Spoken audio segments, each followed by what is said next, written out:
একটি দোয়া নবী করিম সাল্লাল্লাহু আলাইহি সাল্লাম আমাদেরকে শিক্ষা দিয়েছেন, যেই দোয়াটির এত বিশাল পুরস্কার যে এই একটি দোয়া পাঠের বিনিময়ে 5টি স্বতন্ত্র পুরস্কার আল্লাহ সুবহানাহু ওয়া তাআলা আমাদেরকে দান করবেন। এবং এর এমন পুরস্কারগুলো আল্লাহ তাআলা দিবেন যার প্রত্যেকটি পুরস্কার পাওয়ার জন্য স্বতন্ত্র বিশাল বড় বড় ইবাদতের প্রয়োজন। কিন্তু এই একটি দোয়া আপনি পাঠ করলে আল্লাহ সুবহানাহু ওয়া তাআলা আপনাকে সেই 5টি পুরস্কার দান করবেন। সে দোয়াটি হলো লা ইলাহা ইল্লাল্লাহু ওয়াহদাহু লা শারীকা লাহু লাহুল মুলকু ওয়া লাহুল হামদ ওয়া হুয়া আলা কুল্লি শাইইন কাদির।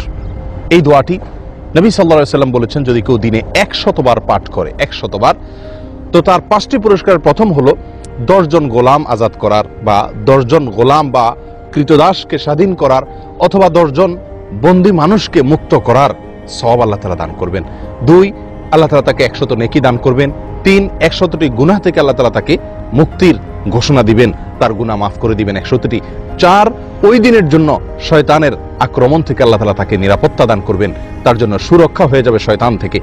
নাম্বার 5, ওই দিনে আল্লাহ সুবহানাহু ওয়া তাআলার কাছে এই 100 বার এই দোয়া পাঠকারীর চাইতে বেশি আমল নেওয়ার কেউ হাজির হওয়ার কোনো সুযোগ থাকবে না।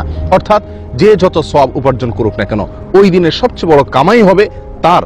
তবে যে ব্যক্তি এই দোয়াটি তার চাইতে বেশি সংখ্যক বার পড়বে, তার কথা অবশ্য ভিন্ন, অর্থাৎ সে এর চাইতে বেশি কামাই করে নিল। দোয়াটি হলো লা ইলাহা ইল্লাল্লাহু ওয়াহদাহু লা শারীকা লাহু লাহুল মুলকু ওয়া লাহুল হামদ ওয়া হুয়া আলা কুল্লি শাইইন কাদির। হাদিসটি বুখারী মুসলিমে বর্ণিত হয়েছে।